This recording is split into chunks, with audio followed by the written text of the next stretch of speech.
There are too many video games coming out. Or are there? Yes. Or maybe not. What do you think? Let's talk about it. Now, before we get into that, just a real quick introduction to this, since this is the first episode of whatever this is. Every once in a while, I'm going to put out these videos, just a casual, kind of laid-back thing, and I think we're going to call it Chatting with Portly. Something along those lines, maybe something better. If you can think of something, leave it in the comments and let me know. And if your name is chosen, then you win the honor of having that name chosen and being a cool guy. Here we go. You guys are more than welcome to interact in the comments and let me know what your opinions are on the topic that I am choosing. And today's topic is that there are too many video games coming out. I mean, if we're just talking about 2022, there's already been a ton of games that already came out this year that have been bangers. Pokemon Legends Arceus, Horizon Forbidden West, Elden Ring was this year. That feels like a lifetime ago in internet years. Triangle Strategy, Chocobo GP, that's a very niche one that probably nobody here has even played. I haven't played it. WWE 2K22, Rune Factory 5, Lego Star Wars The Skywalker Saga. And I'm not even going to go through all the games that have already come out. We're going to focus on the future, but just to give you perspective, that's a lot of games, and that's all just like January through April. And that's not even every game. That's just games that I personally was interested in. Although I will mention in July we had Xenoblade Chronicles 3. I've got 85 hours in that game and I am absolutely still loving it. You had Stray, that cat game that came out in July as well. I played that and beat it within just like a few days. Absolutely a great game. Definitely recommend. One of the best of the year. I actually have a list here of games that I kind of cataloged that I was interested in for the remainder of 2022. Now, some of these are games that have been delayed into 2023, and we're going to get to 2023 in a minute, but oh my gosh, some of these are already out because I kind of made this list before I was going to film this video. Live Alive, I would like to play, haven't played that. Soul Hackers 2, I heard was okay. I'll check that out on sale one day. Saints Row, I've heard has not been great. So, maybe dodged a bullet on that one. Splatoon 3, or as I've heard it referred to as Splatoon 2 2. It's basically the same game. All right. These are games that are already out. Let's talk about games that are coming. So we're in September. It is September 20 something as of recording this video. And in just a few days, I think next week from now, we've got Valkyrie Elysium. Star Ocean 6 is supposed to come out, I think, in October. Whatever, not Star Ocean 6, but whatever the new one is called. Gotham Knights, I think, they're like shuffling the release date of that thing around every couple of months. Modern Warfare 2. Now, I'm not a huge Call of Duty guy, but I am into Call of Duty at the right price. But I'm actually kind of considering Modern Warfare 2 as sort of a day one purchase because I want to check out the campaign. Really liked the campaign in the last one, and I love the multiplayer on PC. I kind of do better in the multiplayer for Call of Duty than I do with any other game. And I don't know why. But even so, I don't know if I can consider actually picking that game up right away because of all the other games still coming out. Harvestella, really interested in that one. That only got recently announced and there is a demo right now on the Switch. God of War Ragnarok. Now that one is going to be a day one purchase, just without a doubt. I loved the last God of War. I have very much been looking forward to Ragnarok for a while since they announced it a couple years ago now. I'm pretty sure it's a given for a lot of people that Ragnarok is going to be a very big day one purchase for them. But then, on the 18th, just 9 days later, we have Pokemon, the new Pokemon, Violet and Scarlet, whatever, Purple and Red, we have that coming out, and for some people that's like, oh, it's just Pokemon, whatever, it's garbage. Listen, you Pokemon fans with your negative attitudes toward Pokemon, or whatever you got going on, you can go ahead and take that attitude and put it in the garbage, because that's where it belongs. I'm just kidding, you're entitled to your opinion. In my opinion, I kind of see Pokemon in the same way I look at Star Wars. I don't necessarily care if it is the best thing ever, I'm going to consume it. I know I'm going to have fun, I'm going to go out there into a new world, and I'm going to catch new Pokemon, I'm going to catch old Pokemon, I'm going to build a team that likely consists of the same Pokemon that I use in every game as long as they're available, and I'm going to have a good time. Will it be a day one purchase for me? Who knows?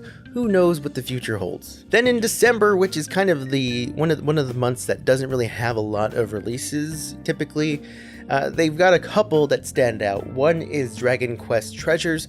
Pretty sure that's not going to be a day one game for me. I'm definitely going to see how the reviews talk about it, but it's definitely one I'm very interested in.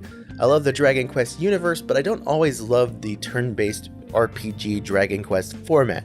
It's great, sure, but sometimes you want something else, but you want to be in that same universe, which is why something like Pokemon Arceus and Pokemon Snap exist instead of every Pokemon game being like the mainline Pokemon games. You get what I'm saying? Which is where we get games like Dragon Quest Builders, which I absolutely love. I'm hoping this new Dragon Quest game will be good. We'll just see how the reviews stand out, and we will decide from there. And the last game on my list as far as 2022 is concerned is Final Fantasy VII Crisis Core. Now, I already have the original Crisis Core, a physical copy, on the PSP, and I played a good chunk of it years back, but I never finished it. I always meant to. And then they announced the remaster, and I already have that pre-ordered. I totally forgot to mention one of the top games that I'm looking forward to is AEW Fight Forever. I totally forgot about it. I made like a point mentally to talk about it, and I forgot. There's air conditioning going on, so you probably can't hear me too great.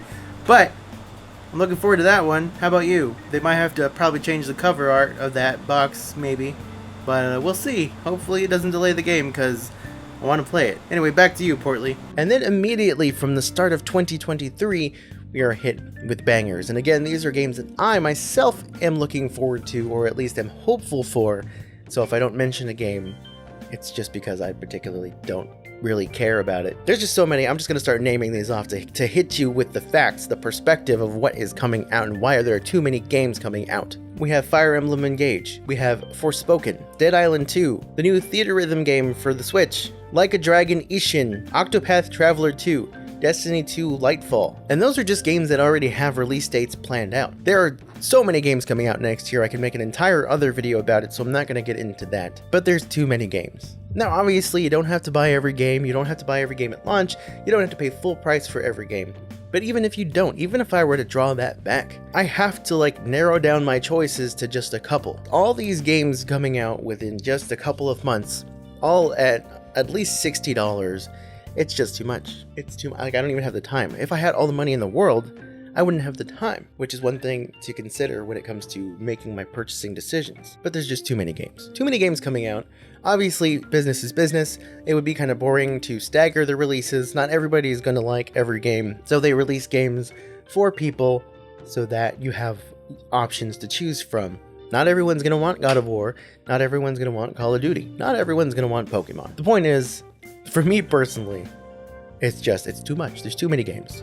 And so that's where this Let's Chat thing goes to you. What about you guys? What games are you looking forward to in the rest of 2022 or in 2023? Are you kind of in the same boat where you feel like there's too many games because you want them all, but you can only play or afford a few, and you're gonna get that FOMO. You're gonna pick up God of War on day one, but you won't be able to afford Pokemon a couple weeks later, and you're gonna go on social media and see everybody playing the new Pokemon game, and you're gonna be like, man, I got that FOMO, and I really wish I could play Pokemon, but I'm enjoying God of War, but I can't help but see Pokemon over there and be like, man, it looks like a good time. That's what I go through. That's a thing that I'm trying to get over because I can't afford it. I can't afford to give into the FOMO, and I think that's where a lot of us are, and that's why I want to know where you guys are mentally with this whole thing. Let me know in the comments, and let me know what you think of this segment. This is a completely off-the-cuff, unscripted thing. I had no idea how it was going to go going into the video, so I don't know if they're all going to have this vibe to them. I'm going to try to keep it up though, if you guys like it. And yeah, I don't know how often these are going to release. I'm hoping to do at least a couple a month in between the other tech related stuff, but we'll see how that goes. I'm already kind of busy and falling behind on videos as it is, so no promises, but it's something I want to try to keep up, even if I have to work toward keeping it up later on. So thank you guys for watching this first ever episode of Let's Chat with Portly, chatting with Portly and his pals, Portly Pal Talk. We'll figure it out. Thank you guys for watching. If you like this video, make sure to let me know in the comments as well. Hit that like button. If you're new, make sure to subscribe for more of these and other types of videos. And yeah, make sure you share this video with a friend as well. Thank you guys again. I'm out.